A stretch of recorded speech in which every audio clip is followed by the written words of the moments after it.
دوستو آج تھوڑا سا محسن نقوی کا تعارف۔ محسن نقوی اردو کے مشہور شاعر تھے۔ ان کا مکمل نام سید غلام عباس تھا۔ لفظ محسن کا تخلص تھا اور لفظ نقوی کو وہ تخلص کے ساتھ استعمال کرتے تھے، لہذا بحیثیت ایک شاعر انہوں نے اپنے نام کو محسن نقوی میں تبدیل کر دیا اور اسی نام سے مشہور ہو گئے۔ محسن نقوی 5 مئی 1947 کو اعلیٰ سعادت ڈیرہ غازی خان میں پیدا ہوئے۔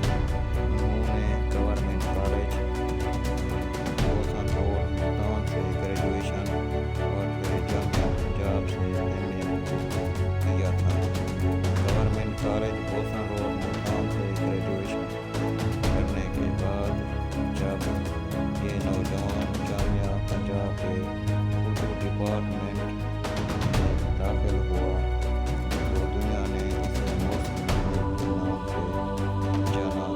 اس دوران ان کا پہلا مجموعہ کلام چھپا، بعد میں وہ لاہور منتقل ہو گئے اور لاہور کے عربی سرگرمیوں میں حصہ لیتے رہے، جہاں انہیں بے پناہ شہرت حاصل ہوئی۔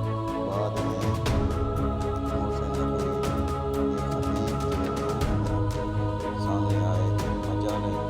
مجالس میں ذکر اہل بیت، واقعات کربلا کے ساتھ ساتھ اہل بیت پہ لکھی ہوئی شاعری بیان کرتے تھے۔ ان کے مجموعہ کلام ان کے کئی مجموعہ کلام چھپ چکے ہیں، جن میں سے کچھ 1969 میں